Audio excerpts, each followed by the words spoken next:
Memória dos Brasileiros, depoimento de Wanda Machado, entrevistado por Júlia e Winnie Choi.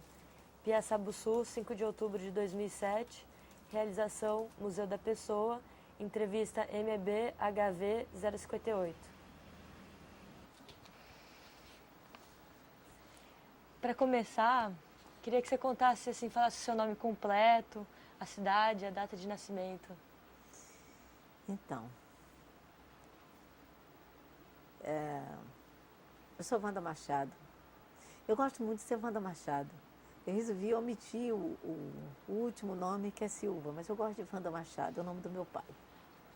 Eu nasci em São Felipe, há 65 anos atrás, portanto, em 15 de abril de 1942. Sou ariana, filha de Oxum e Ogum. Sou a primeira de 5 filhas, matriarca. Meus pais morreram aos 35 anos cada um. E aí, daí em diante, eu me tornei a matriarca, assim, criando a mim mesma primeiro, né, já que também era menina, e criando as minhas irmãs. Então, esse é o início de tudo. E você nasceu em Salvador? Não, eu nasci em São Felipe. É uma cidade que fica no Recôncavo Sul, uma cidade fumageira. É uma cidade pequena. Às vezes eu gosto de lá, às vezes não gosto. Mas é significativo para mim pensar São Felipe. Lá eu vivi uma infância pequena, né? Que a minha infância durou pouco. E nessa infância pequena, foi muito importante a presença do meu pai. Meu pai, assim, continua sendo meu ídolo. Ele era músico, ele fazia teatro, ele cantava, ele dançava, ele esculpia, pintava e as melhores lembranças da minha infância são as que estão relacionadas a meu pai, as festas do lugar, as festas de São Felipe, as procissões, ao tempo que eu passava no engenho, né? Eu tive uns padrinhos muito queridos e durante as férias eu ia para o engenho. E é uma lembrança muito querida, né? De Nicolau Barbosa e Yaya Pinheiro. Eles eram donos de uma fazenda linda, né? De engenho de açúcar, de casa de farinha.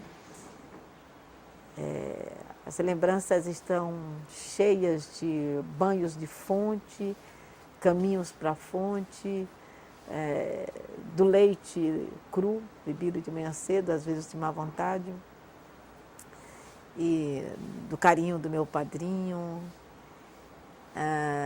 do cheiro de farinha, do cheiro do rio, do cheiro de mato, às vezes cheiro de mato queimado, o cheiro de crianças negras, que era a minha oportunidade de encontrar, né? Porque perto de mim só tinha as minhas 4 irmãs mesmo, né? E as crianças de lá do engenho eram maravilhosas, né? Brincar no rio era uma minha fascinação. Então, a minha infância está ligada a esses brinquedos e meus padrinhos, meu pai, minha mãe. Um pouco da minha avó, mas não tanto. Minha avó não gostava muito da gente, porque ela preferia os netos que eram lourinhos e a gente, ela não gostava muito, não. Então, não tenho. É uma ausência na minha vida, a avó. Eu acho que por isso eu procuro hoje ser tão avó, né? Tão próxima, tão brincante com os meus netinhos. que são 2. Qual que era a origem dos seus pais? Desculpa. A origem dos seus pais? Meus pais, como a origem do lugar? Do lugar, como eles eram, assim? Assim, meu pai, ele não viveu toda a vida lá em São Felipe. Ele chegou lá, se encantou por minha mãe. Foi difícil casar com a minha mãe, porque o meu pai era negro, minha mãe era de uma família branca e branco pobre. Ele também, ele faz ainda mais restrição do que o branco rico, porque é como se fosse o único bem possuído seja a cor da pele. Mas ele casou com a minha mãe e minha mãe contava uma coisa muito interessante, né? Que quando eles ficaram sozinhos, aí de que ele abriu a mala e aí mostrou para ela 5 cédulas de 20, devia ser 20 mil réis na época, né? E mostrou, e era um bom dinheiro que ele tinha na época, né? E minha mãe era filha de um... Meu avô, eu sei que ele era serrador. Né? Ele era serrador. Diz que era um homem muito bonito, minha avó tinha muitos ciúmes dele, né? E eles viveram legal, meu pai com a minha mãe, mas também por pouco tempo, né? Quando eu tinha 8 anos, aí meu pai faleceu. E mais adiante, quando eu tinha 15, acho, 15 ou 16, aí a minha mãe também faleceu. Então a vivência com eles foi muito pouca. E esses seus padrinhos, você passava férias no engenho? Como é que era lá? Esse rio? Bem, a festa começava na hora que a minha madrinha dizia que eu estava indo para lá. Eu era tão pequena que eu ia, às vezes, assim, não era bem na garupa, no cabeçote. Minha madrinha montava a cavalo e eu ia assim, sentadinha assim na frente dela. E às vezes eu ia numa coisa que chama panacum. Então eu tinha o burro com 2 ocaçoá, né, que são 2 cestas acima, de um lado e outra de outro. Então uma enchia de coisas para contrabalançar com o meu pezinho, que eu ia do outro lado, né? Então eu ia naquele panacum. E lá na casa da minha madrinha me tiravam do panacum e eu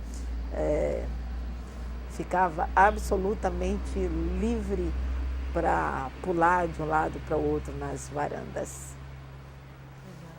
E o rio, como que ele era, esse rio que você... O rio era uma coisa legal, assim. Bom, tinha um rio que a gente tomava banho, uma fonte que a gente tomava banho. Embora tivesse um banheiro na casa, né, era uma casa bacana, a casa da fazenda, mas a minha madrinha, ela tinha um jeito muito especial, assim, ela era uma fazendeira atípica. Na época morriam muitas mulheres de parto. E na medida que as mulheres iam morrendo de parto, a minha madrinha levava os filhos para a casa dela. Então tinha um monte de crianças, muitas crianças. Então no final da tarde, né, essa hora assim, talvez um pouco mais cedo, nós saíamos com uma procissão para tomar banho na fonte, né? Mas o rio mesmo que eu gostava era o rio Copioba, que era onde se lavava a roupa. Então, parece que era segunda-feira, que se juntava toda a roupa da casa e as mulheres iam lavar roupa. E eu infernizava a vida delas também o dia inteiro no rio, jogando sabão fora, tornando encontrar. Então, a água para mim é uma fascinação, né? Sempre foi. E lá uma das coisas assim que me enchia de prazer era ficar dentro da água por um dia quase inteiro, né? No rio? No rio. E você ficava com as outras crianças que moravam por lá? Eu ficava com as crianças que moravam lá no engenho. Bom, nessa época eu não tinha a menor ideia que eu era filha de Oxum e que a água é meu elemento essencial, né? Que a água é minha essência, é o que me dá forma, o que me dá flexibilidade, o que me dá jeito de caminhar, o que me dá leveza, mas a água ela se encontra em todos os estados. Então, a água tanto pode ser um lago, um córrego, um mansinho, como pode ser também uma grande cachoeira, uma ruidosa cachoeira. E eu me identifico com todas essas formas de água, depende. A casa de farinha, o engenho, você tem umas lembranças de que você brincava lá? Como que era, assim, muito grande? É interessante a casa do engenho, a casa de farinha. Essas lembranças elas foram me acompanhando e me dando caminho. Muito cedo eu, eu pensava como um etnógrafo, sem ser a menor ideia de que existia esse tipo caminhando pelo mundo. Né? Então eu sempre caminhava e fazia anotações sobre lugares. Né? Sobre lugares, às vezes em forma de versos, alguma coisa parecida com poesia, mas eu sempre falava de lugares, né? Eu sempre falava de lugares. Aí mais adiante, bom, quando eu terminei o curso, que naquele tempo era ginasial, eu pensava várias coisas, né? Eu pensava em ser advogada, porque eu tinha um sonho, eu queria ser diplomata. Imagina. Eu pensava em ser diplomata, achava que era um caminho. Depois, numa época onde apareceu eu sabia pouca coisa, mas eu sabia da existência da ONU. Né? E depois eu disse, não é isso não, acho que eu vou ser enfermeira. Enfermeira, eu disse, não, eu preciso viajar pelo mundo, eu acho que eu preciso ser professora de inglês. Comecei vários cursos e parei no caminho. Comecei várias vezes, até hoje eu tenho inglês horrível. Aí, finalmente, eu disse, não, acho que não é nada disso, eu quero ser historiadora.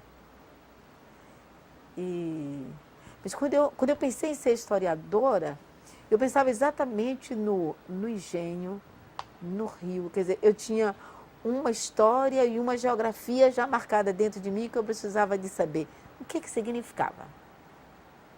Né? Quer dizer, quando eu não sabia nada sobre movimento negro, quando eu não sabia nada sobre racismo, quando eu não sabia, sentia, mas não sabia o que era. Quando eu não sabia nada sobre essa pluralidade étnica, mas eu tinha uma ideia de alguma coisa que eu precisava saber.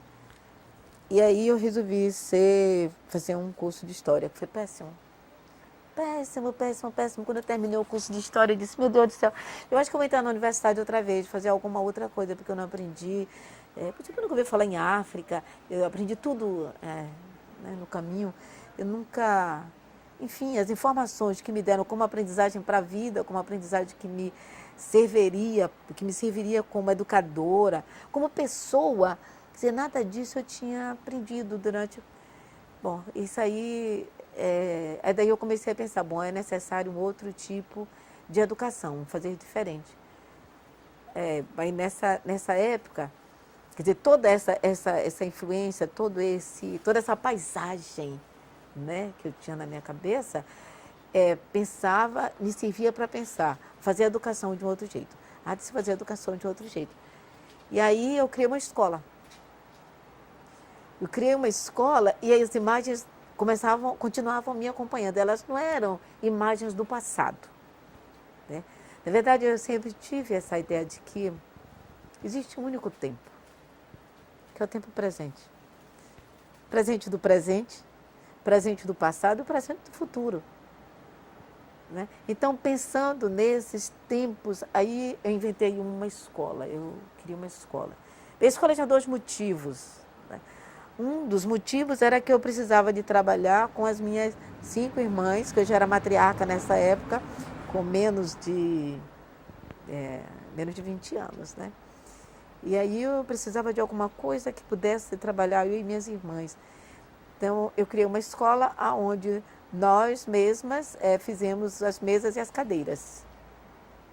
Né? Aliás, não era mesa, era assim, uma tábua compridona, aí com uma tábua aqui, né? Para dar apoio, para ficar em pé. Então, essa era mais altinha, onde a criança escreveria. E a outra era mais baixinha, onde a criança sentaria. Então, o meu cunhado me ajudou a serrar, né? E a gente mesmo fez. E depois nós pintamos tudo de azul. E onde era a escola, era no fundo da casa. Mas as pessoas confiaram e matricularam as crianças, muitas crianças. Tantas crianças que depois eu tive que construir uma casa, construir uma sala maior do lado, depois eu construí uma casa que era a escola mesmo. Bom, aí começou a se realizar o meu sonho com as imagens da fazenda da minha madrinha, com a possibilidade de pensar uma história vivida. E aí, eu morava num lugar que era no subúrbio, e esse subúrbio pertenceu a uma mesma cismaria de onde havia um grande engenho, né? Um engenho que exportava açúcar para o mundo, que estava ligado a Santo Amaro. Então, tinha um engenho, tinha uma casa grande, e tinha uma senzala. Então, as crianças iam lá visitar essa reminiscência, né? Estava lá. Mas ali mesmo, aonde eu tinha escola, era um lugar que se chamava Freguesia do Ó. Então, aonde tinha missões jesuíticas, ali perto. E ali perto também das missões jesuíticas, havia uma grande igreja que, por pouco, a cidade de Salvador não teria começado nesse lugar, não teria sido efetivada, né, erigida ali onde eu tinha escola. Então, o Brasil não é um Brasil nem branco, nem negro, nem índio. Então, o Brasil é um Brasil que é branco, que é negro e que é índio. Então, ali eu comecei a fazer um trabalho que se chamava Raízes Culturais.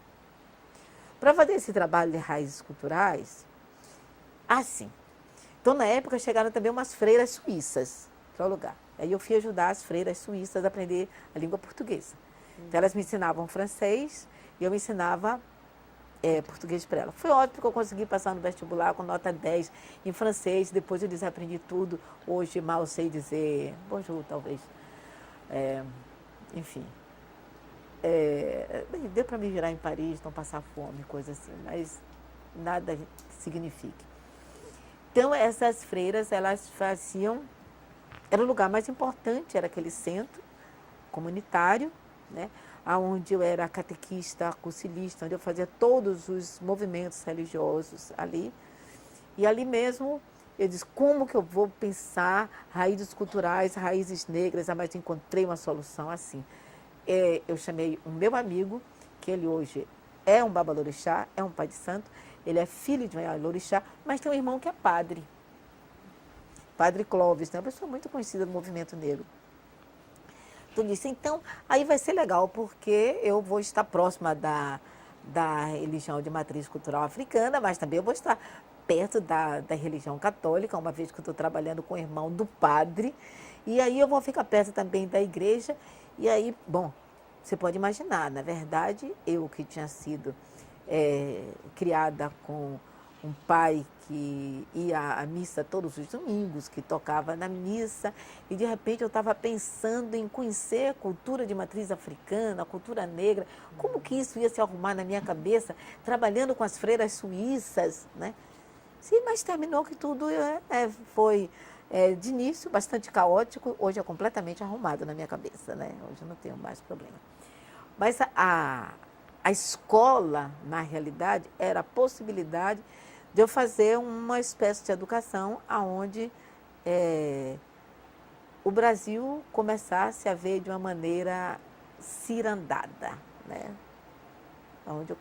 Então, a minha paixão pela ação griot vem desse sentido, desse trabalho que tem mais de 40 anos, né, que eu comecei, de pensar um Brasil plural. Então, essa hoje é a minha razão, né, de trabalhar, de pensar, a minha vida, a história da minha vida, ela se confunde com a história de pensar uma educação plural no Brasil.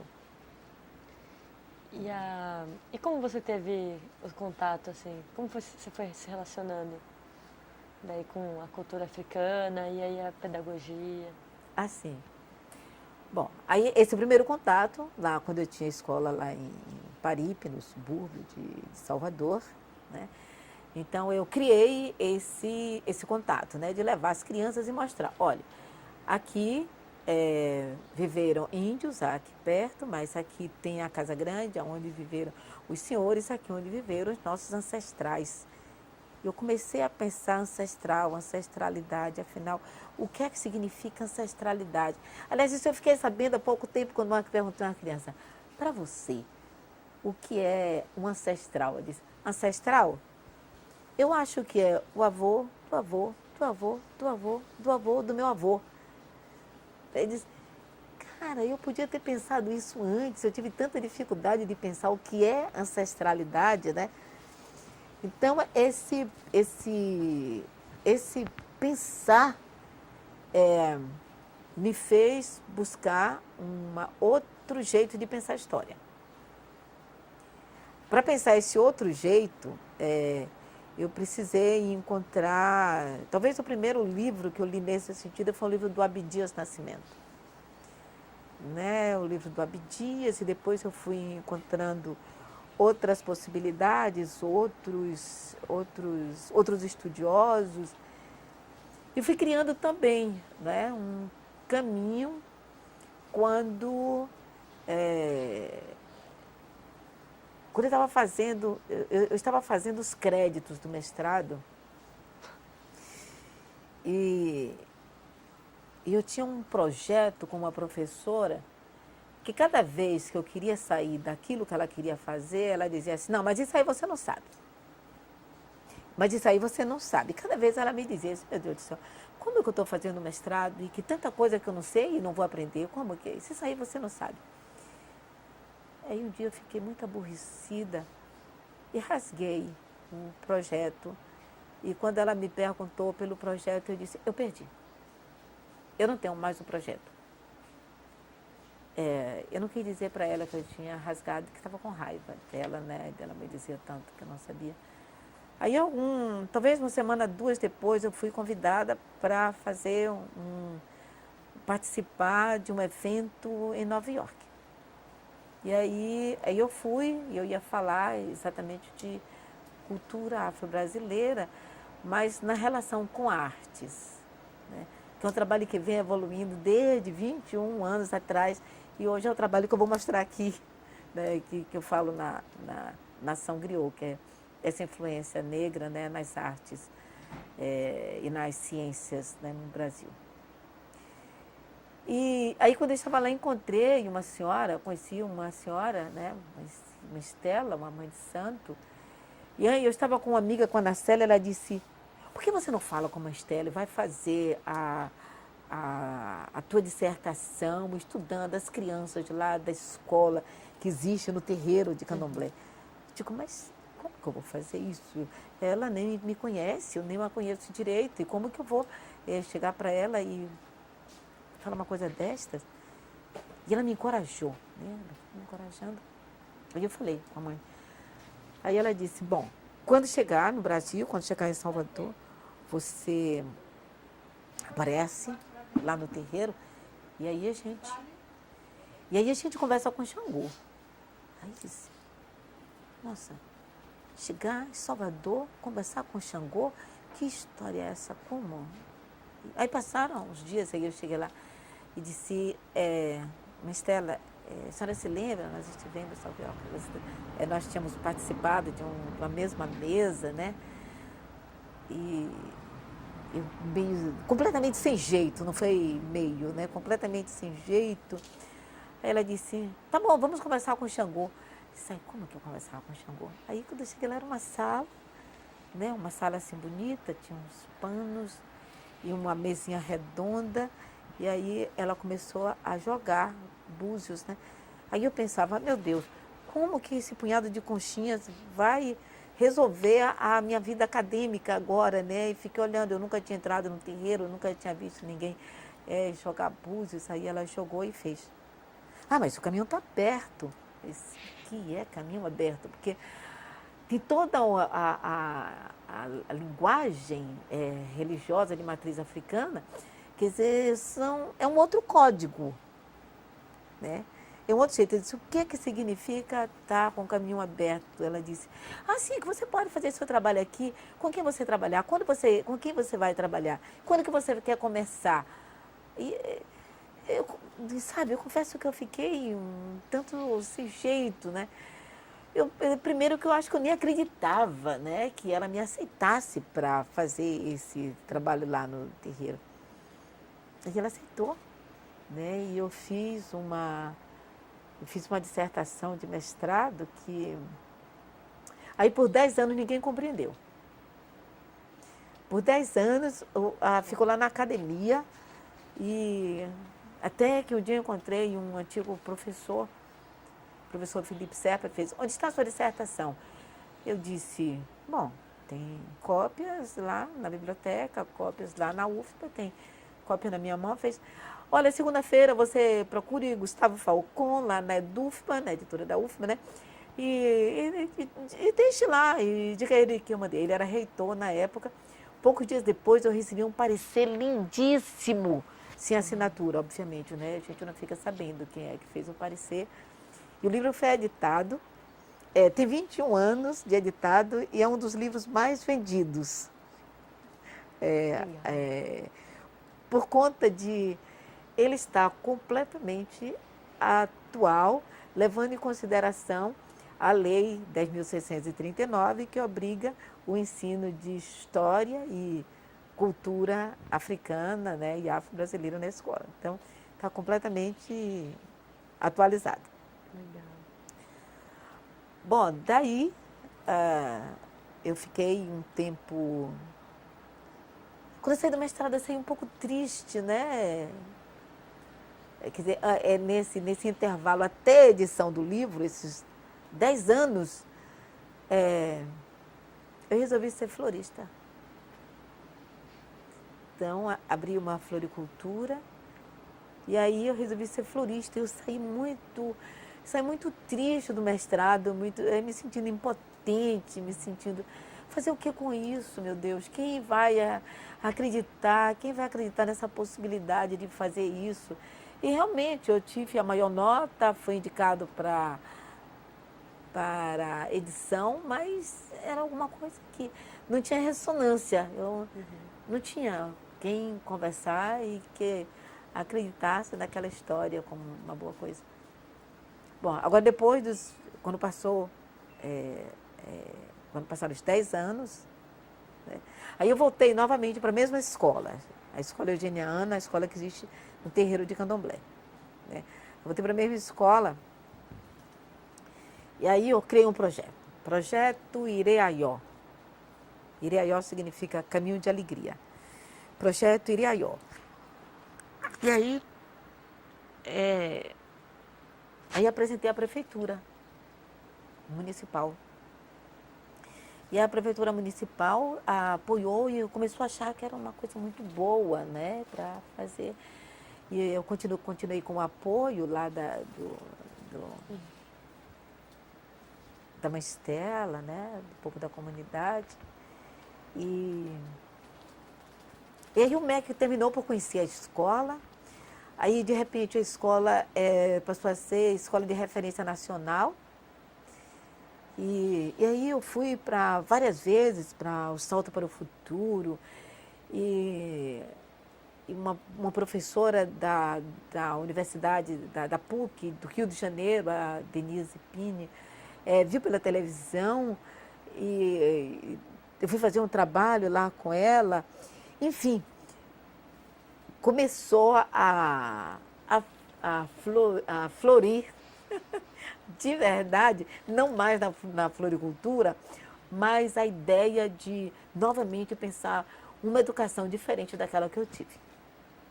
De pensar uma educação que acolhesse, né, as crianças. Então, sempre a principal coisa que eu fazia na escola, uma coisa que eu julgava de grande valor, eu chegava cedo, ficava na porta e esperava as crianças entrar uma por uma. Quando eu era menina, eu tive principalmente depois que a minha mãe morreu, ninguém tocava na gente, ninguém nos tocava, nem mim, nem minhas irmãs. Ninguém tocava, tocar, né? Isso foi uma coisa que me fez uma falta imensa. E eu tinha que pensar, não, eu devo fazer com outras pessoas. Eu achava que era como se eu buscasse uma espécie de cura para o isolamento que eu tive. Então, eu ficava na porta e recebia todas as crianças. Aí tocava no ombro das meninas. Oi, tudo bem? Oi, como vai? E tocava. Ai, mas que cabelo seu que tá legal, quem penteou? E aí, como eu tenho o cabelo trançado, aí as crianças todas começaram a trançar o cabelo. Né? Trançar o cabelo e ficar com o cabelo bonito. E os meninos também faziam uns cortes, umas coisas assim interessantes. Que eu tenho várias fotografias deles, são muito bonitos e arrumadas, né? As crianças de lá da Eugeniana. Então eu pensei, não, eu preciso pensar numa pedagogia de acolhimento. Né? De acolhimento, de tocar, de brincar com o outro. Aí meu marido era ator, diretor de teatro, e aí ele começou a pensar, eu acho que teatro vai dar esse tom nesse trabalho que você quer fazer.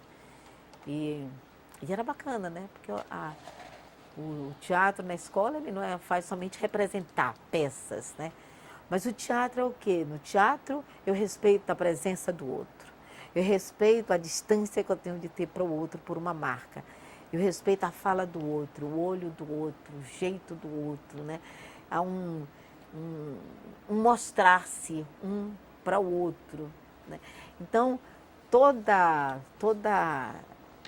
criação converge para um acolhimento e para um jeito de se mostrar bonito para o mundo. Esses aprendizados que você teve, assim, você acha que você aprendeu com quem, assim, mais? Quem, quando era novo, foi pensando e tal, o marido, os amigos? O mundo é uma grande escola. Imagine o tanto que eu estou aprendendo nesse momento, porque eu estou te vendo, porque você está na minha frente, porque você está me perguntando, porque você está me olhando. Né? Então, enquanto você me olha, eu aprendo muito. Eu aprendo, por exemplo, que eu sou importante para você. Então, isso me dá uma dimensão de pessoa. Né? Então, eu aprendi com os meus estudantes, né? Eu não chamo eles de alunos. Alunos é que não tem luz. Eu chamo muitas vezes de lunos. Minhas luzes. Né?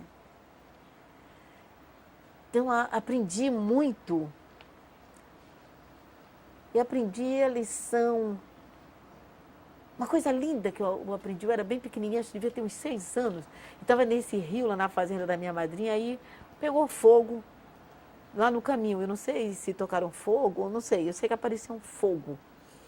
E aí eu estava feliz lá embaixo, lá no rio, vendo a fonte, né? vendo o fogo, aquela coisa crepitante, bonita. Foi uma coisa bonita, né? E aí eu vi que minha madrinha estava aflita e os adultos estavam aflitos. Afinal de contas, eu era a criancinha que não podia ter força suficiente, né, para caminhar.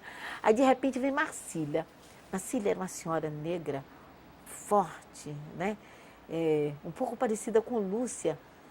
E Marcília tinha sempre um pano, Marcília, ela estava sempre lá na cozinha fazendo coisas gostosas. E aí vem Marcília correndo, e me toma no braço e me leva correndo, né, ladeira acima. E eu senti o coração de Marcília batendo junto do meu. Coração ofegante de Marcília, né, meio gordinha, fazendo aquela força subindo, né. Então, essa é uma coisa tão bonita, né, de Marcília indo cuidar de mim, atravessando aquele fogo. Hoje eu não sei se o fogo era grande ou se era pequeno, se podia, se podia causar um prejuízo para mim, aquilo que podia acontecer.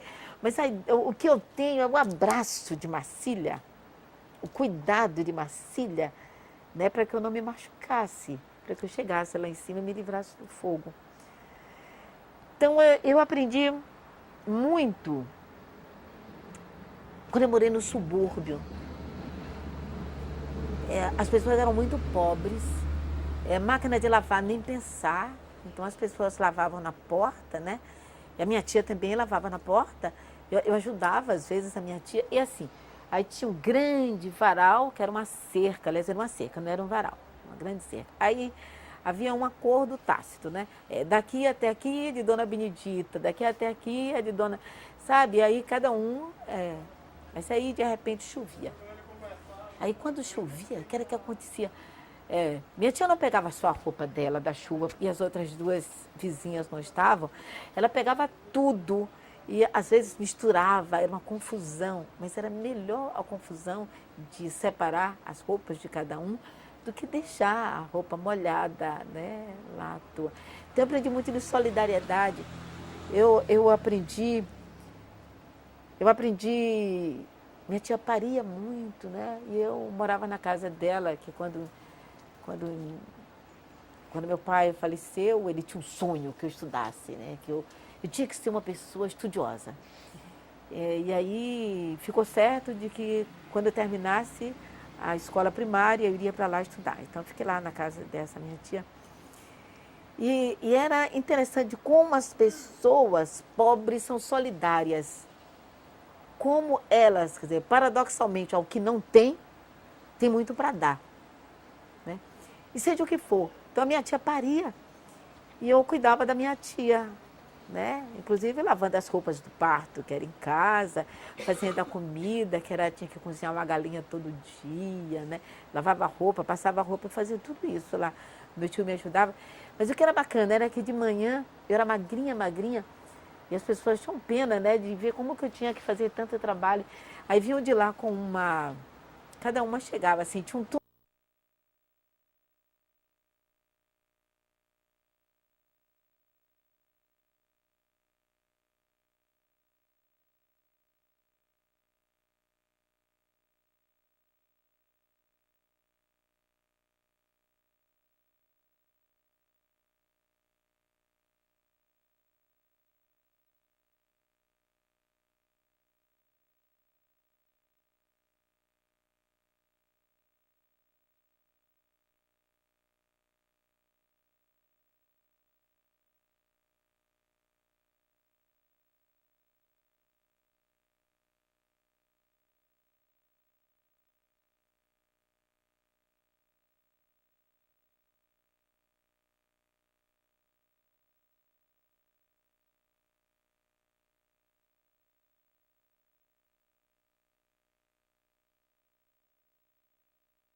Aqui não vai, né? Com certeza.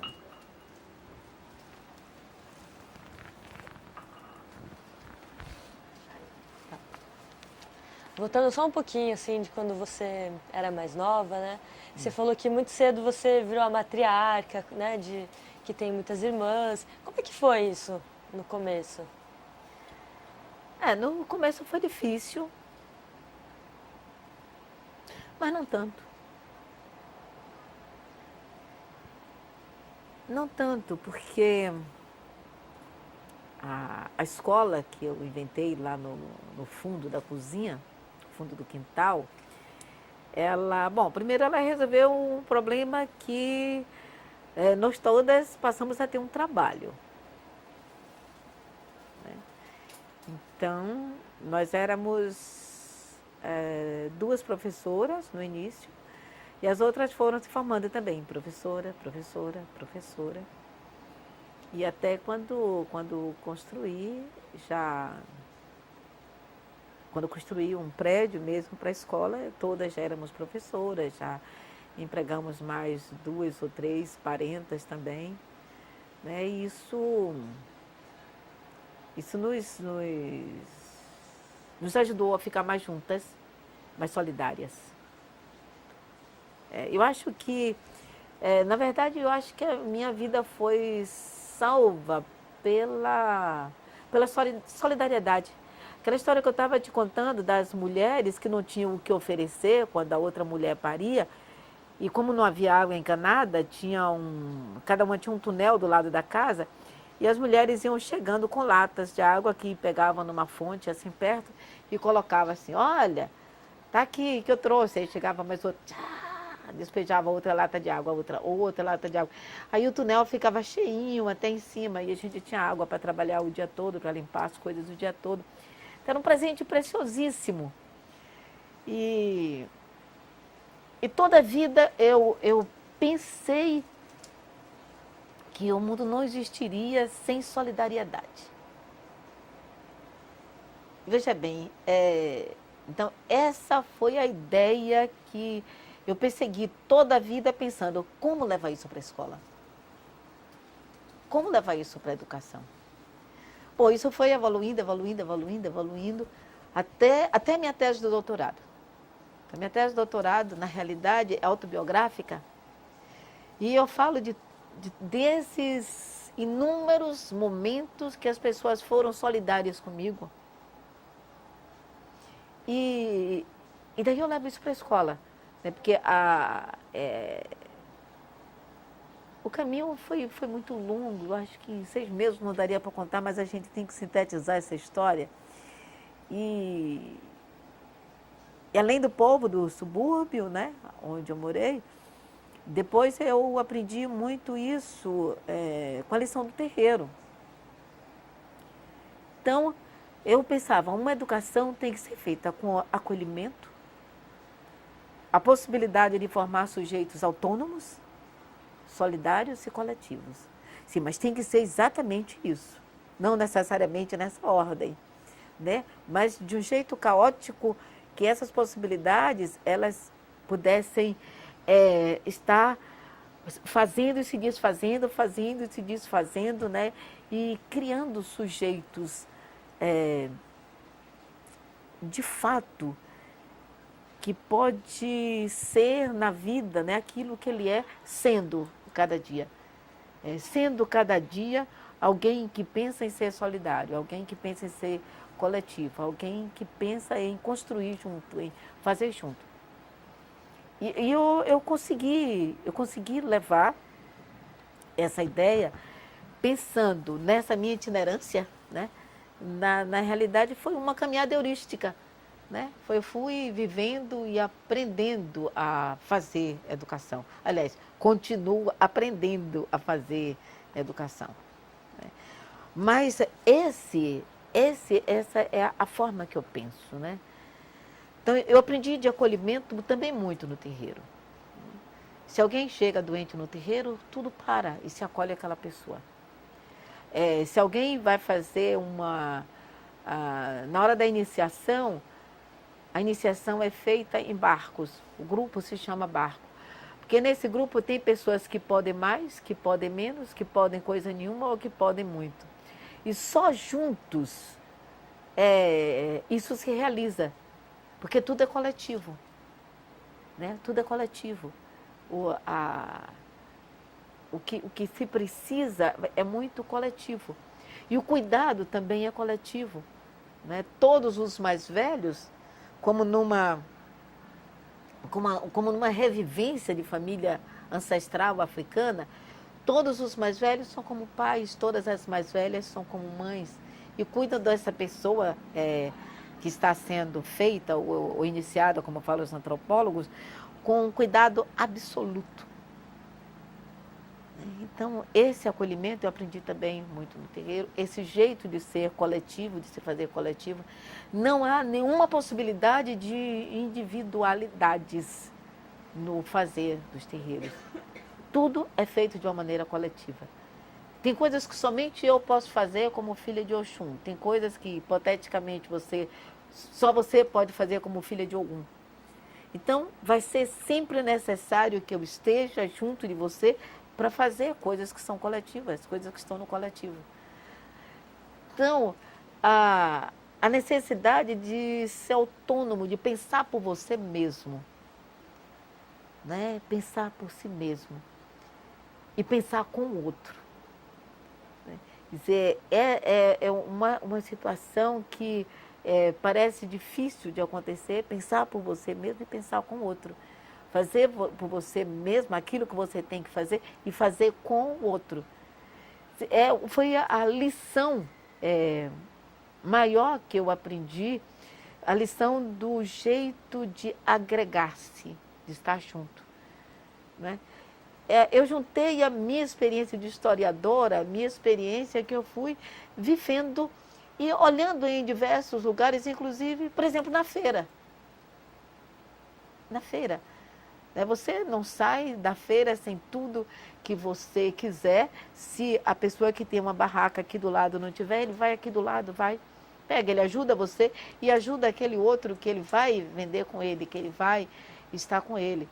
Então, é muito importante para mim que eu esteja atenta a tudo e a todos os movimentos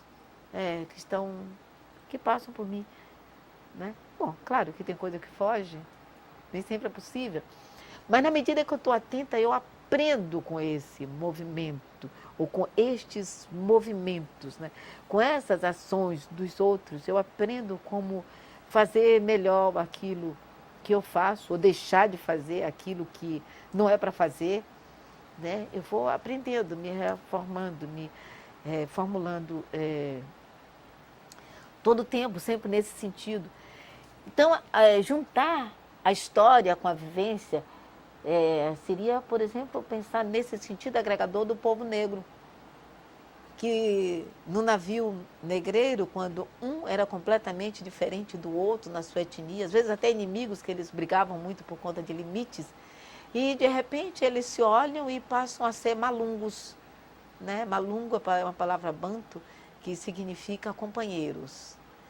E aí eles foram se juntando no navio, na senzala, nos terreiros, nas associações, nas irmandades, né? Irmandade de São Benedito, Irmandade de Nossa Senhora do Rosário, Irmandade de Santo Antônio de Catigeró. Então, as irmandades negras, juntando para fazer as grandes igrejas, enchendo de obras de arte, de ouro, né? Como tem na Bahia, mas pelo jeito de estar junto, né? Nos quilombos e hoje nos blocos afro, nas escolas de samba, né? O povo quilombola, ele ensinou a liberdade no Brasil. Ensinou para a gente o que é ser livre, ensinou para a gente o que é estar junto, sair de uma situação difícil e criar um jeito livre de viver.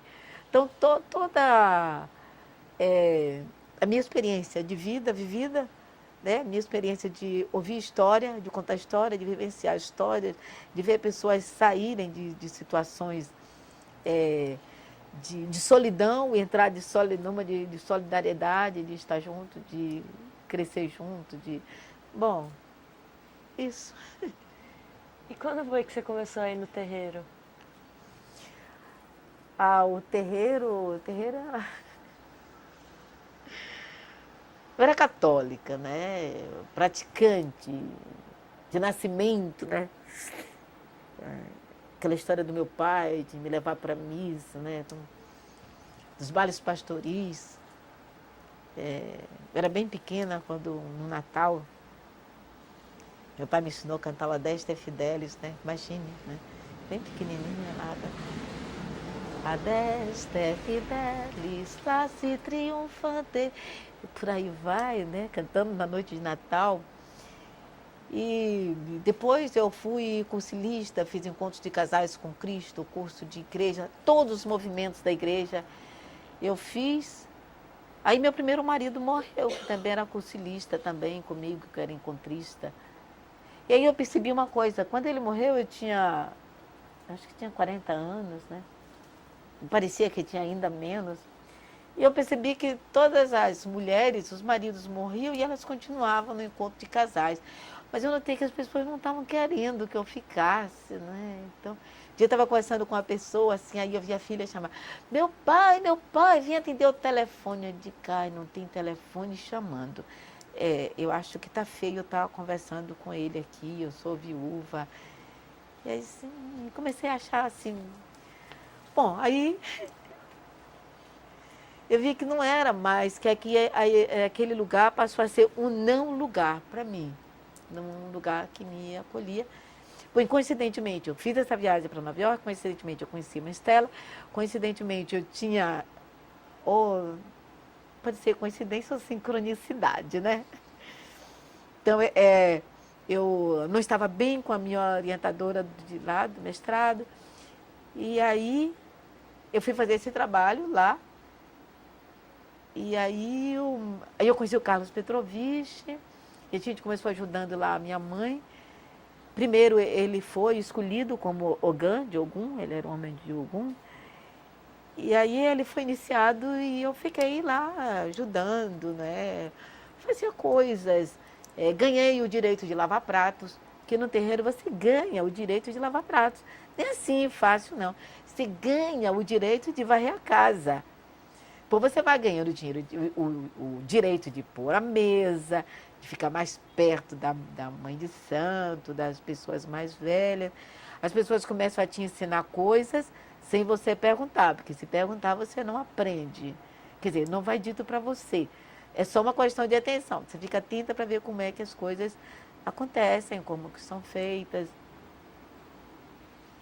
Aí, finalmente, um dia a mãe me chamou e disse que eu precisava de ser iniciada. E aí eu fui. Eu já tinha 5 anos que estava para lá, que ajudava nas coisas, né? E aí eu fui iniciada. E, bom, é isso. Sou filha do Oxum. E a tradição oral, assim, como que você começou a se envolver com... O que você acha sobre tradições orais? Olha, tradição oral, para mim, foi uma coisa que eu vivi toda a vida sem saber o que era, né? Então, assim, eu acho que tudo isso que eu faço era como se eu tivesse vivido todo o tempo embaixo da água e não soubesse o que é água, né? Então, a minha casa ficava em frente da feira, lá em São Felipe. Então, em frente da feira, tinha uns senhores que se reuniam, assim, tinha um lugar, umas senhoras que vendiam panelas e eles ficavam assim juntos. E lá, para as tantas, eles começavam a cantar uma coisa que eles diziam que era tirandas. Cantar tirandas é assim, alguém começa a cantar um verso, é como um repentista, mas é sempre mexendo com o outro, bulindo com o outro, não tem instrumento nenhum. Ele vai só cantando, canta e ri muito, né? Um cantava alguma coisa que bulia com com um acontecimento engraçado, talvez, e começava a rir, um ria muito do outro. Eu achava também muito interessante aquilo. E eu ficava na janela, né, e ficava vendo aquelas pessoas brincarem com sua própria voz, seu próprio canto, né. Eu tinha uma senhora também, Eulina, era linda. Eulina era tão negra, tão negra, tão negra, que a gente já passava a mão assim no braço de Eulina, né? E era macio o braço de Eulina. E Eulina contava histórias pra gente, geralmente eram histórias de assombração, né? E a gente gostava, adorava ouvir as histórias de assombração, mesmo que depois todo mundo ficava morrendo de medo, né? Muito medo, né, das histórias de assombração. Então, ouvir histórias, ouvir cantigas, brincar de roda, né? Então, isso toda a vida. E no terreiro, a gente não tem... Bem, hoje tem muitos livros escritos, né? Tem muita coisa escrita, muitos livros, até porque a civilização letrada entrou para os terreiros, os antropólogos, né? E muitas vezes eles inventam coisas que botam na boca dos pais de santo, e parece que foi os pais e mães que falaram, mas não é, muitas vezes é pura invenção, é interpretação, né? O que é horrível, né? Eles vão interpretando coisas que eles veem lá e terminam dando interpretações assim, muitas vezes inadequadas. Mas o que a gente aprende mesmo é junto com o outro, né? Então, e assim, senta 2, 3 pessoas trabalhando junto. Então, eu sou muito mais nova do que as 2 outras pessoas. E as 2 pessoas vão conversando porque é como se elas fossem atualizando o aprendizado. E nesse atualização de aprendizado, e como quando eu entrei já não era assim uma menina, né? Já era uma pessoa de... Tinha quantos anos? 45, por aí assim, mas... Então as pessoas esqueciam que eu era tão nova, iam falando coisas. Então, bom, cabia para mim eu me manter o mais discreta possível, né? Não se abala, não se diz uma palavra, não se interfere na fala dos mais velhos.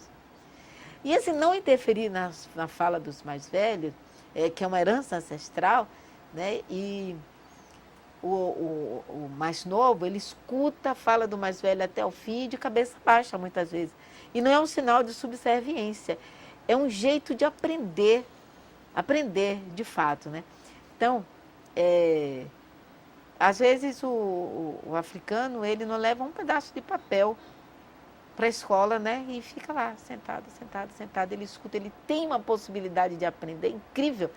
Então, não raro, um africano... Eu falo do africano nigeriano, que é o que eu conheço, né? Eu conheço a África no Golfo de Benin, é pouquíssimo o que eu conheço. Mas tive a oportunidade de ver de como eles falam 4, 5, 6, 8, 12 línguas. Que é um hábito que a gente não tem muito de escutar. Às vezes você vai para uma palestra e tem gente que parece que escuta a primeira frase do palestrante, anota e com aquela primeira frase, ele nem escutou o restante, aí cuida de desconstruir o que ele não ouviu. Às vezes faz uma pergunta absurda, desagradável, né? Que fica por aí. Então, a tradição oral, para mim, primeiro que eu sou auditiva, né? O que eu vejo, se você amanhã passar por mim e colocar um chapéu, com todo aspecto que você tem diferenciado, eu posso não lhe reconhecer, né? Eu não sou nada assim, visual. Mas o que eu escuto, né? Aí fica, quer dizer, eu sempre fui uma pessoa movida à audição, né? E à sinestesia, né? O que eu toco e o que eu escuto.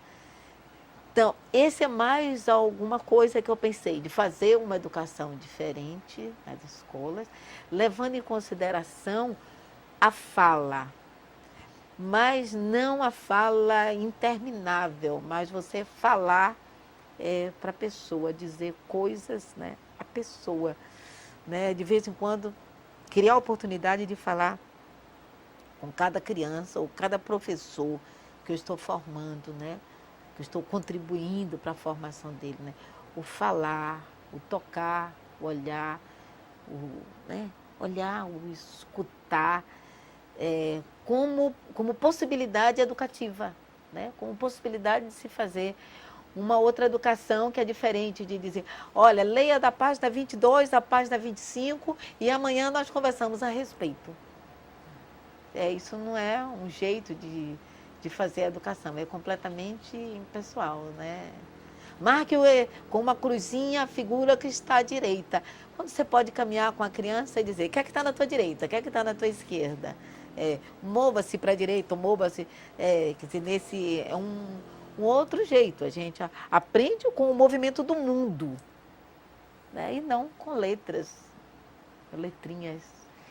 Tem umas coisas na tradição oral, assim, que nem você falou a questão do terreiro, eu também já ouvi e li algumas coisas, conversas, assim, tem algumas coisas que eles não passam para os outros, assim, né? Que quando você pergunta, eles, né, você tem uma salvaguarda, assim. Isso existe mesmo? Como que isso acontece, assim? Olha, educação tem que ser vivenciada.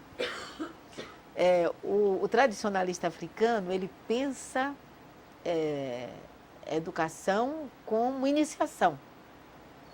Quer dizer, não a iniciação no jeito ocidental que a gente pensa, mas uma educação iniciática seria o que você vai aprender vai te servir para a vida. Se você for te falar de vegetal e falar de uma maneira só o que está no livro é uma coisa. Mas falar de vegetal, como hoje pela manhã nós tomamos um suco verde. O que é que contém? Quais são as ervas que estão naquele suco e para que é que serve? Uma pessoa no terreiro, ela não te daria assim, olha, tem tais ervas e serve para isso. Né? você teria um tempo para ir convivendo e escutando. Já que a iniciação é iniciática, tem uma coisa muito interessante que o Ampatebá conta de um estranho que chegou na aldeia e disse: eu quero saber sobre circuncisão. E aí o mestre mandou perguntar, pergunte a ele se ele quer ser circuncisado. Aí o sujeito foi e perguntou. Ele disse: não. Então mande ele entrar. Ele entrou e tudo foi feito de um jeito que ele não percebeu o que é que foi feito. Então, a educação no Candomblé é iniciática. Lá você tem realmente uma iniciação de coisas que te servem para a vida. Você tira de fora isso que a televisão mostra todo dia, como filhos do Satanás, como filhos do diabo, afaste tudo isso e pense, um lugar que foi feito, que foi formado, que foi estruturado, pensando na família que ficou do outro lado do Atlântico. Os que chegaram aqui vieram isolados. E veio de lá o que tinha de melhor, porque a peça que foi mais cara no mundo, nada foi mais caro no mundo do que um negro ou uma negra para ser escravizada. Então vieram os melhores. Primeiro vieram reis, rainhas, princesas, porque desestruturava o lugar, né? E daí todos podiam vir. Então, mais artesãos, ourives, o que tinha de melhor, né? É o que veio para aqui. Quando essa gente chega aqui completamente isolada, vai aparecendo alguns líderes tipo uma Iá. Iá significa mãe na língua iorubá, o Iaiá, como a gente canta hoje, né? Cadê sua Iaiá? Cadê sua mamãe? Então, essa pessoa vai agregando outros como uma família, como filhos. Outros mais velhos, eles vão se agregando como pais. Outras mais velhas como mães. E aí vai se formando a família que está na senzala. Essa família que um dia resolve fugir toda para o quilombo e lá novamente se forma uma outra família. E a gente sabe de histórias, por exemplo, de Palmares, que na hora da guerra, que durava 20 minutos, escondia todos os homens, todas as mulheres, todas as crianças, todos os velhos. Quer dizer, o sentido de procriar, o sentido de crescer e o sentido de ensinar. Ficavam guardados, escondidos. E os homens brigavam. Os que morriam, morriam. Os que não morriam, ficavam. E aí vinha outros quilombolas. E quando chegavam outros quilombolas, eles eram redistribuídos. E aí ia criando novas famílias. Então, essa é a lição básica de onde surgiu essa religião. E por que surgiu essa religião. E por que os ensinamentos são iniciáticos. E por que os ensinamentos, eles têm que servir para a vida. No momento que eu sou feita, e a mãe diz assim, você é uma filha de Oxum. E ela começa a me contar histórias de Oxum. E eu começo a ver, a minha essência é água. Se a minha essência é água, eu me pareço com a água. Como que eu me pareço com a água? Eu me pareço com a água em todos os estados que a água está na natureza. Eu sou uma água-pessoa ou uma pessoa-água. Alguém que pode ser tranquilo, barulhento, que corre sem parar, ou que pode ser também parado, como num lago, né? Que pode sair derrubando tudo como um tsunami. Né? Então, isso me faz ter uma autonomia, um jeito de pensar. E pensar assim, bom, eu não posso ser tão durona. A minha essência é água. E água é, antes de tudo, flexibilidade. Ela pode tomar formas diferentes. Foi isso que Jung aprendeu e colocou na psicologia moderna. Foi isso que Edgar Morin aprendeu e hoje declara que ele aprendeu com esse povo que pensa a educação de um jeito tradicional. Então, esses ensinamentos, eles são ensinados no momento que você precisa. Se você chega e não vai ser iniciado, como sujeito que não queria ser circuncisado, você só precisa saber do que você é naquele momento. Então, naquele momento, você é o quê? Um visitante. Como é que a gente trata uma visita? Senta na sala. Você não leva para os quartos, para as cozinhas. Não, uma visita. Você é uma visita, você fica aí. Agora, na medida em que você consegue, até 1 ano você sabe uma coisa, até 3 anos você sabe mais alguma coisa. Quando você faz 7 anos e você tem todas as suas obrigações rituais prontas, então você pode se tornar também um pai ou uma mãe. Então você já precisa ter o domínio, um domínio razoável, porque a gente aprende a vida inteira, do que é essa religião. Né? Mas tudo é passado no momento exato que você precisa, e é por isso que você aprende. Então, se hoje a sua necessidade é um banho de folha, então eu só vou dizer para você que você precisa desse banho e quais são as folhas que você vai tirar e macerar. Se amanhã você precisa de alguma coisa a mais, então eu vou te ensinar essa alguma coisa a mais. É na medida que você precisa. Na escola a criança não aprende muito porque a gente ensina demais. Então você quer que a criança aprenda história, geografia, ciência, matemática, língua portuguesa, tudo num dia só. Você quer que a criança fique 4 horas sentada na sua frente. Quando você sabe que uma criança, ela não tem mais de 15 minutos de atenção absoluta por alguma coisa, se for de fato interessante.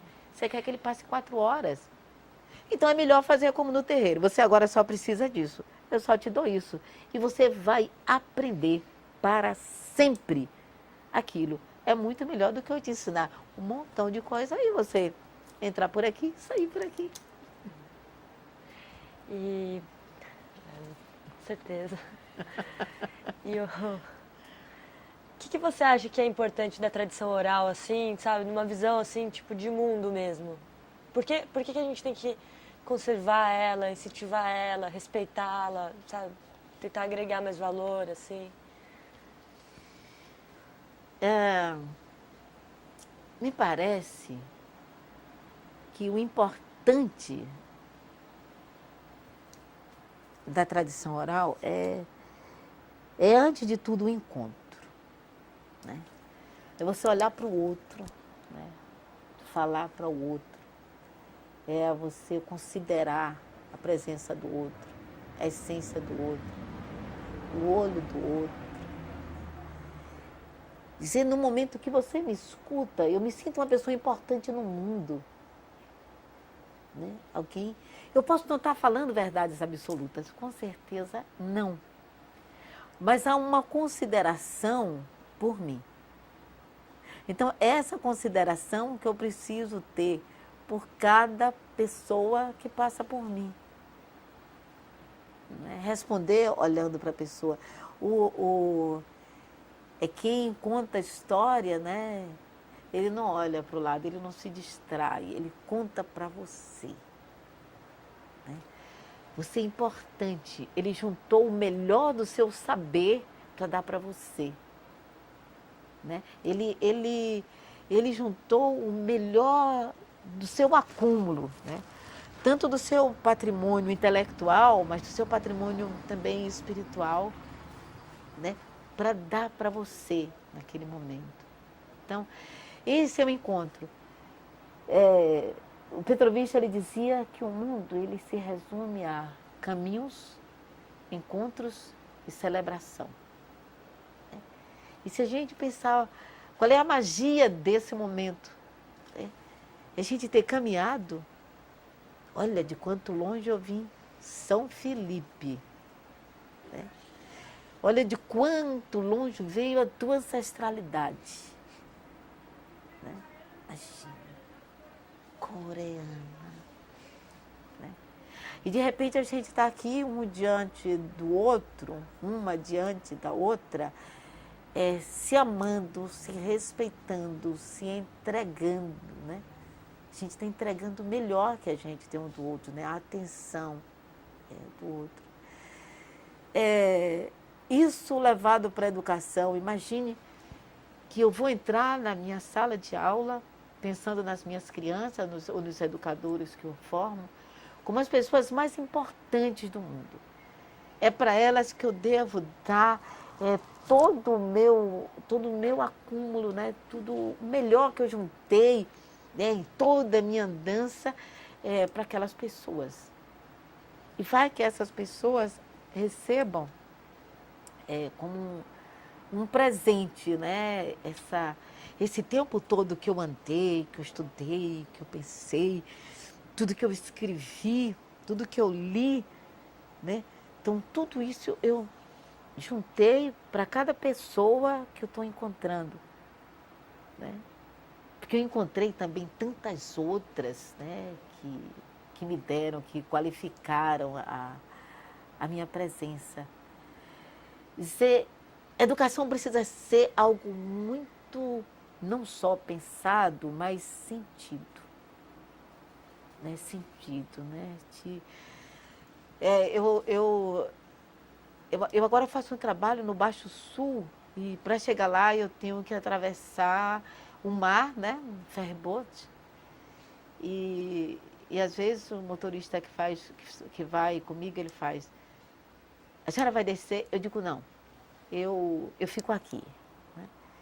E eu fico pensando, como que eu estou me sentindo? Né? Como que eu me sinto? E se eu estiver triste, eu disse: não, mas eu tenho que dar um jeito nessa tristeza. Então ela pergunta: como que eu me sinto? Né? Eu estou cansada. Mas essas pessoas esperam melhor de mim. Né? Como que eu me sinto?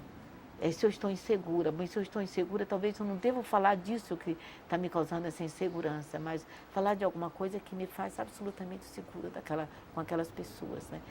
E eu vou me perguntando como eu me sinto, como eu me sinto, como eu me sinto, né? Como eu estou me sentindo, como eu estou me sentindo. Mas sempre pensando de um jeito de reunir, porque não é à toa que eu estou viva com 65 anos. Imagina quantas vezes eu já escapei de morrer. Escapei de morrer no navio negreiro, escapei de morrer no quilombo, escapei de morrer vivendo numa comunidade pobre de subúrbio, com mínimas condições de saúde, de saneamento básico. Né? Quantas vezes eu já escapei de morrer, mas eu estou viva. Mas eu estou viva. E com um bocado de coisa que eu consegui ganhar de outras pessoas, né? Que foram me ensinando, às vezes, tão despretensiosamente. É isso. Eu acho que eu ainda não sei direito como fazer da minha vida um ato de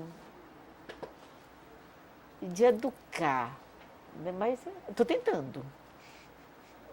Estou tentando. E como foi que você começou a conhecer a Ação Griot? Né? Na verdade, assim, né, a sua vida, a sua luta, né, tudo que você já fez está sempre muito ligado à educação, à transmissão de conhecimento, oralidade, cultura. Mas e a Ação Griot, assim, como é que você foi chegando perto disso? Ou ela chegou perto de você? Ah, menina, foi... Eu acho que é dessas sincronicidades, né? Que uma vez uma pessoa chegou lá em casa e começou a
muita mesmo. Não só nessas viagens que eu fiz, as pessoas que eu conheci, assim, eu já foi pra me dar muita luz mesmo. Você perguntou como... Como que você chegou, ou chegaram perto de você pela Ação Griot, assim? Como é que você foi entrando, conheceu o projeto? O que você gosta nele? Uma vez a pessoa me falou, chegou na minha casa e falou, uma minha amiga, uma artista plástica, Lívia, falou da Ação Griot, que é uma amiga de Lilian. E aí falou de mim, né, e do Petrovich com Lilian. E disse que eu trabalhava, que eu e Petrovich, nós trabalhávamos com cultura africana, né, história e cultura africana, e falou que nós trabalhamos, assim, aprendendo mitos com os mais velhos, mitos africanos, né, histórias mitológicas, e que a gente está trabalhando valores, né, princípios e valores com crianças, né, no terreiro, em formação de educadores. Aí Lília me convidou, era no princípiozinho ainda, não tinha Ação Griot, tinha Grãos de Luz Griot. E eu me lembro que uma vez Petrovich disse, mas Lília, você podia expandir esse trabalho para a Chapada? Ela disse, não, Petro, nem pensar, não, na Chapada não. Olha, deixa isso aqui em Lençóis, porque enquanto estiver aqui está muito bom. Então, Petrovich se encantou para a ancestralidade, mas ele deve estar dando belas gargalhadas de ver Lilian correndo o Brasil todo, né? Pensando a Ação Griot nacional. Então, hoje eu sou completamente encantada com o sonho de Lilian, né? E cada vez eu fico mais feliz e a esperança também, não a esperança de esperar toda a vida, né? Mas de pensar, eu acredito que a Ação Griot vai, de fato, fazer nascer uma política pública importante para o Brasil. Vai nascer uma política pública onde nós vamos nos ver num Brasil cirandado. Nós todos vamos nos olhar. E vamos nos respeitar no jeito de ser de cada um. E vamos respeitar nossa criança no jeito de ser. E vamos não ensinar para essa criança, mas nós vamos fazer vivências educativas. Nós somos o penúltimo país na educação. O estado da Bahia é o último. Então é porque está tudo errado. E para mudar, há de ser, talvez, não uma grande cirurgia na educação. A educação na Bahia, eu não sei se em outras partes do Brasil, enviou um grupo de educadoras para Israel para aprender educação para fazer no Brasil.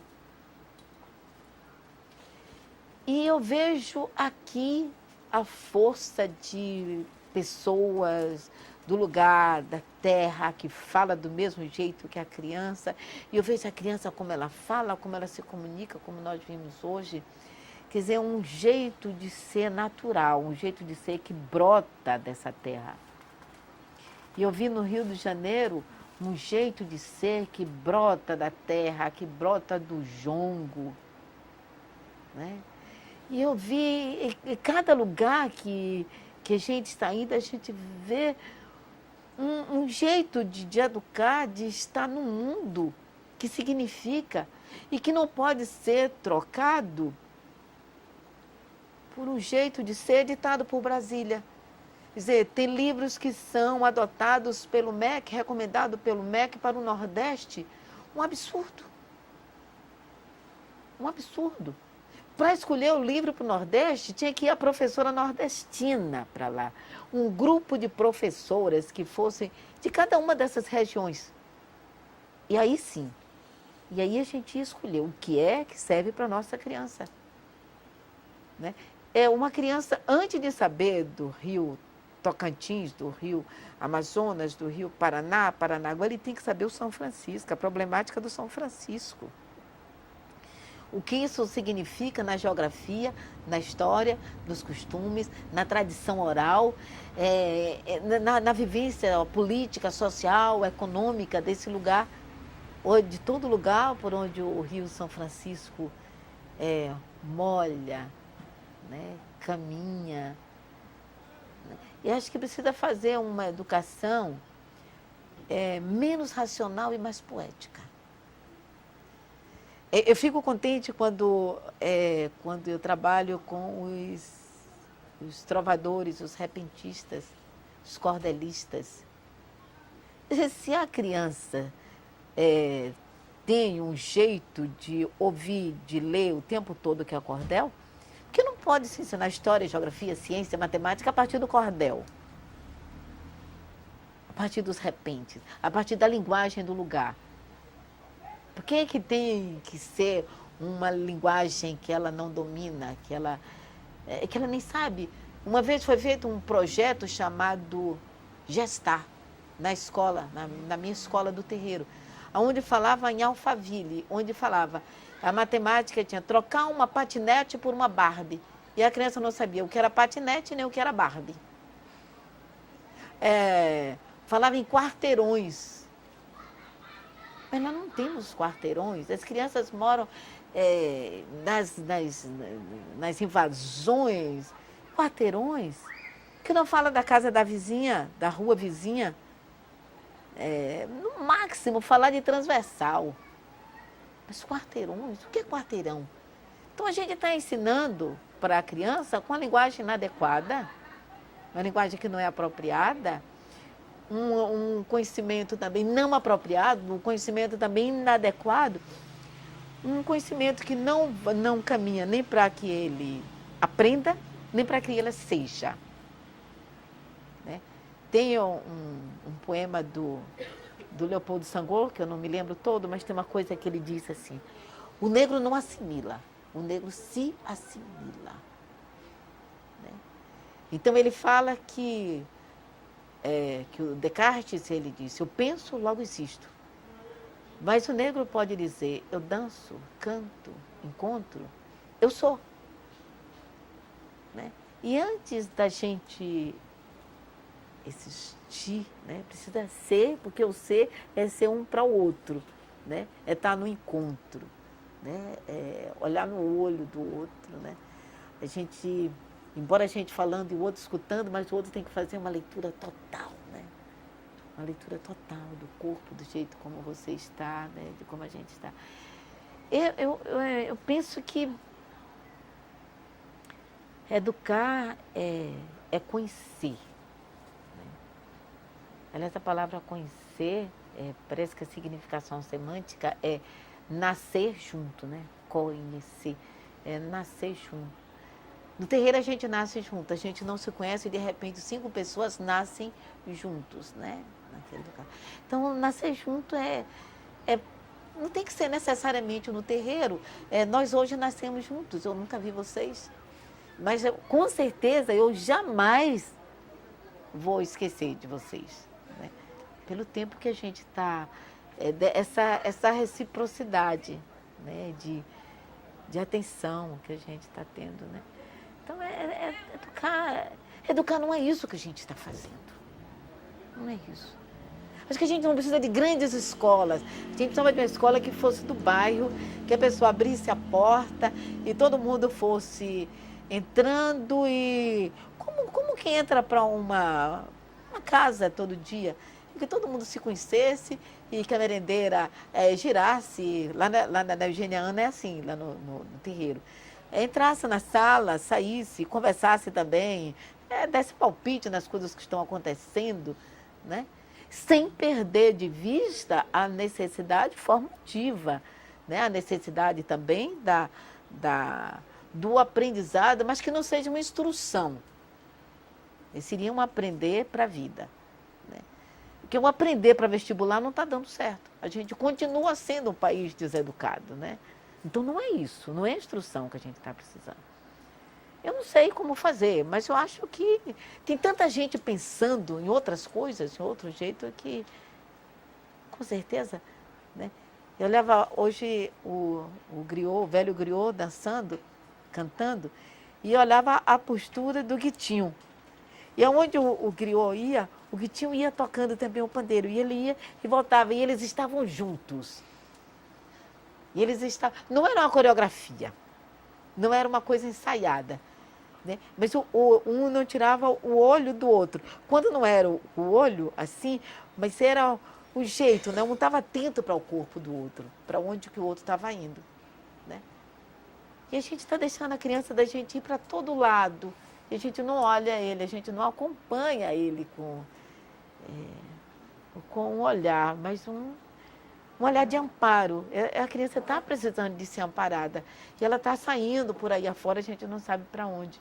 Se a gente não ampara, aí de repente ele recebe outras formas de amparo, que às vezes é somente dando uma arma para ele, que é um poder incomensurável.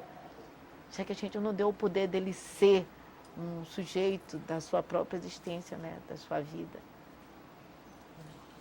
E a relação da ação griot com o ponto de cultura agora, assim, o que você acha disso? Ai, como é bom.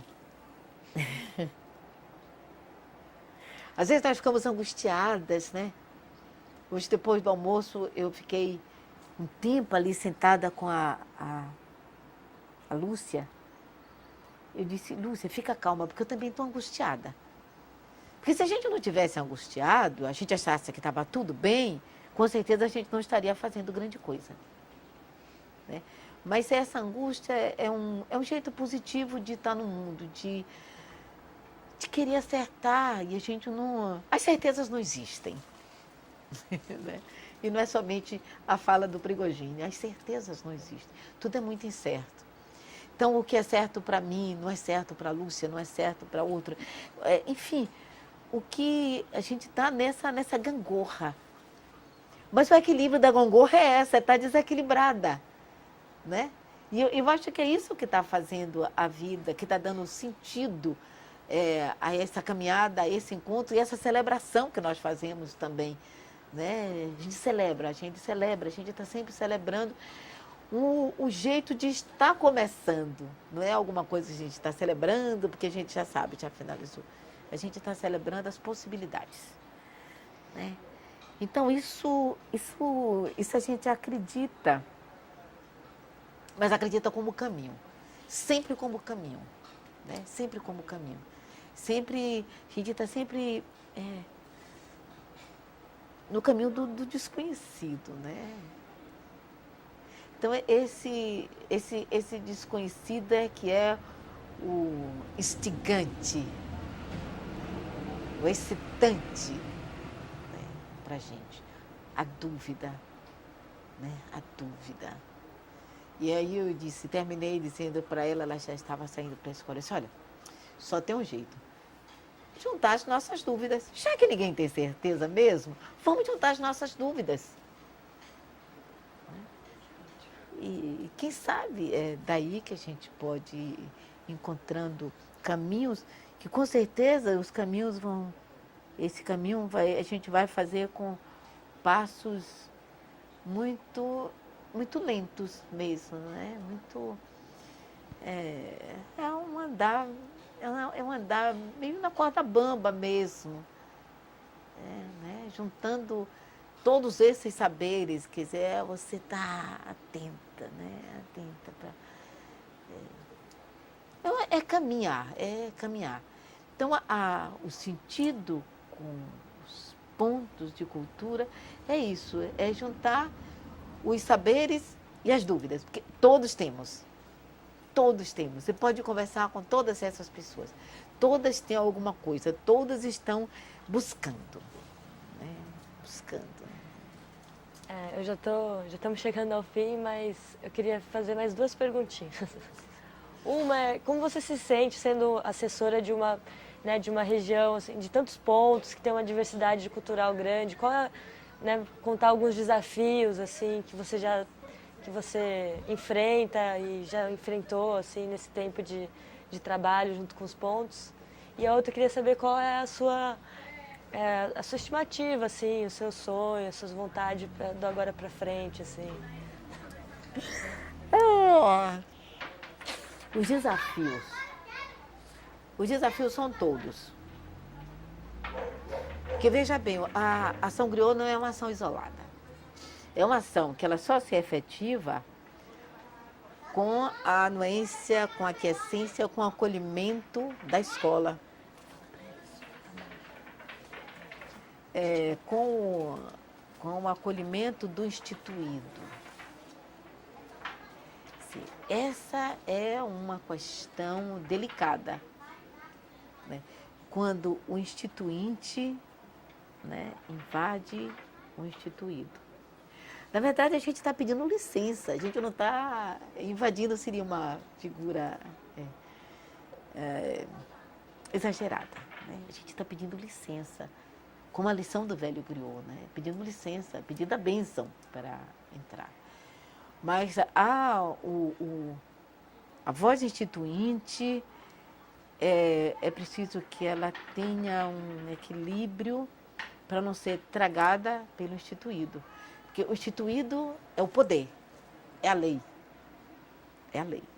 Né? E a lei está lá.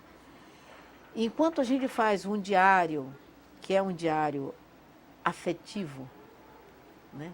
Das coisas que nós estamos fazendo, o que a gente pretende garantir, o que a gente pretende na caminhada, né? A caminhada, o caminho para a gente, o símbolo das sandálias da ação griot é muito importante. Né? Mas lá está a marca da mão, quase dizendo, pare por aí. Pare por aí, porque nós temos a lei, nós temos a secretaria, as secretarias, nós temos os boletins para serem preenchidos, nós temos as notas, nós temos as provas. E essas provas são muito importantes lá para o instituído, porque é o que vai valorizar a educação. E essa valorização significa verbas. Então, precisamos de números positivos. Então, isso é uma questão que envolve um cuidado muito grande da gente, né? De como chegar nesse instituído sem ser uma coisa pesada. Né? Como chegar com leveza, como chegar com delicadeza, como chegar com cuidado, como chegar acolhendo para ser acolhido. Então, essa dificuldade existe. Né? Tem uma frase que a gente ouve que é incrível, assim, olha, nós já estamos fazendo isso há muito tempo.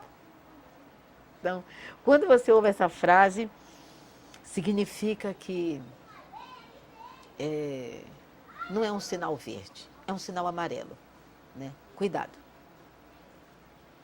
Cuidado. Porque qualquer desequilíbrio, o sinal vermelho aparece. Né? Então, nós já fazemos isso. E aí, nós já fazemos o quê? No meu caso, com a educação para as relações étnico-raciais. Nós já vestimos criança de orixá, nós fazemos isso na Semana do Folclore. As mães de santo vêm para aqui e ensinam as danças que são danças folclóricas. E aí a gente morre de medo, porque é um grande absurdo. Isso não é para ser feito. A história africana não é isso. A história africana, na história africana, a religião é um detalhe importante, mas não é para ser feito desse jeito.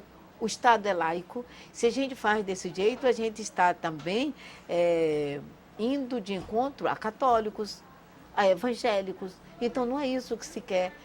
É preciso consciência histórica, é preciso saber de ancestralidade, é preciso pensar em convivência religiosa, é preciso pensar em ressignificar os ritos da escola. Né? Viver as manifestações culturais como uma chave que abre a memória, né? E a história de um povo. Então, essa é outra coisa. Né? Então, essa é uma questão importante. Né? E os meus sonhos? todos os sonhos. Eu sonho com uma escola que seja diferente da escola que eu tive. Eu sonho com a escola que acolha a criança do jeito como ela é. Uma escola que as escolhas pessoais da professora não impliquem na educação dessas crianças. Que as suas escolhas afetivas, que as suas escolhas religiosas não impliquem em nenhum desastre para a criança.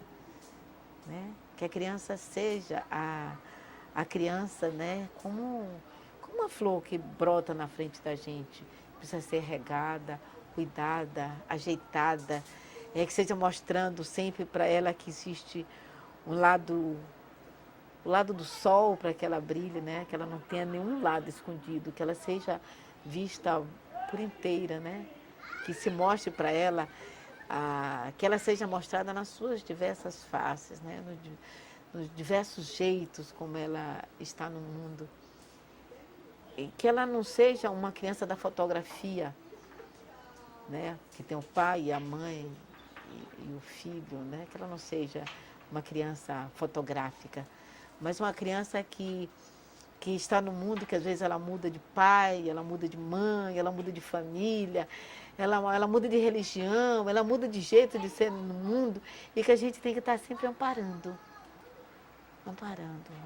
essas pessoas, esses jovens, essas crianças. Meu sonho é que isso não seja só uma responsabilidade da gente, educador, mas uma responsabilidade do poder público, das políticas públicas. Uma professora, para trabalhar 2 turnos, ela tem que deixar o filho dela em casa. Uma empregada doméstica ganha um salário mínimo. A professora ganha um pouco mais de um salário mínimo. Como que ela vai ter paz para trabalhar? Como que ela vai ter paz para cuidar do filho do outro se o filho dela não está sendo cuidado? Como que ela vai ensinar, como que ela vai cuidar dessa criança que está na escola, se a perspectiva do filho dela também acaba ali? Ela tem quase consciência que o filho dela não vai passar no vestibular nunca. Em algumas exceções. Mas a grande maioria não. Então, eu tenho a esperança de esperar num futuro próximo que a escola pública seja o lugar. Aí sim, aí eu como professora do ensino fundamental, eu posso fazer bem feito, porque eu sei que a minha criança, o meu filho também, dali por diante, ele vai ter um 1º grau, um 2º grau, um 3º grau, bonito, né? Bonito, vitorioso. Né? Então, é preciso que essa professora que está aqui na ponta, ela tenha essa esperança. É imprescindível que ela tenha essa esperança. Então, o poder público vai ter que garantir à professora do ensino fundamental que o filho dela também vai ter. Eu acho que essa é uma grande questão. Eu acho que talvez o professor ainda, ele nem tenha pensado nisso. Se não pensou, graças a Deus. Porque assim ele não pensa nesse desastre, né, que está sendo a perspectiva da educação, se a gente não marcha para uma virada mesmo. Né? Para uma virada mesmo.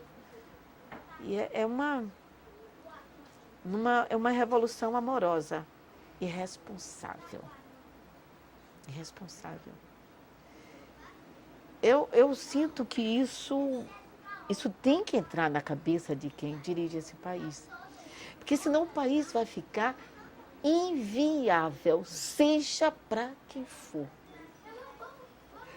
se essa juventude que está aí não se formar, né? Criar uma forma cidadã,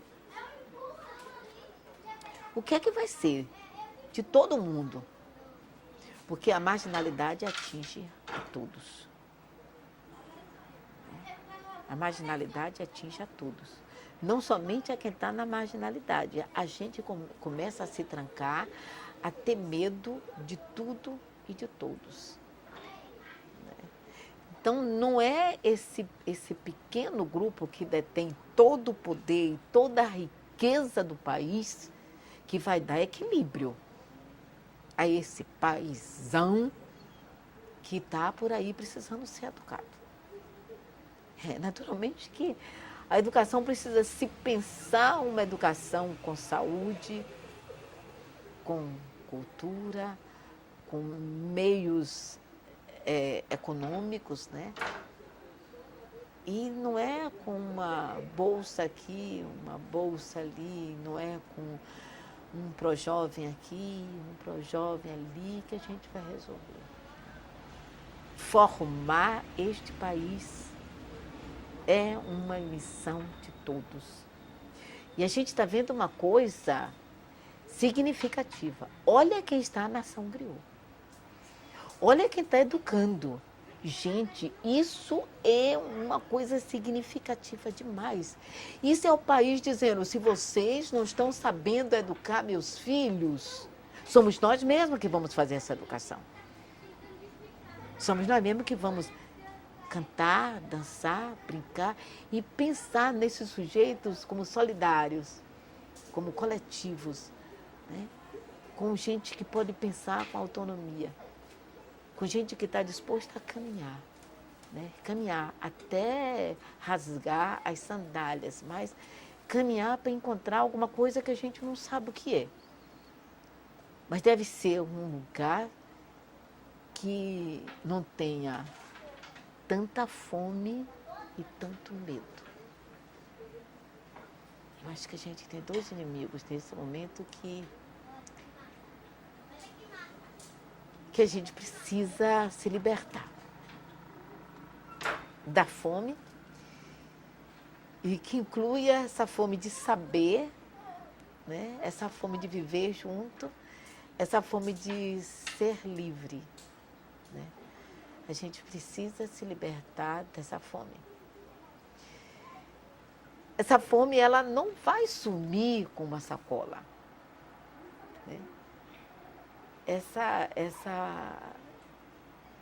fome precisa de muito mais, né? Precisa de coragem,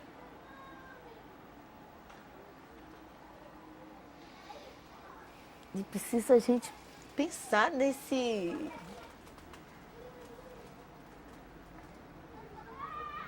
nessa imensidão de gente que a gente encontra pela rua.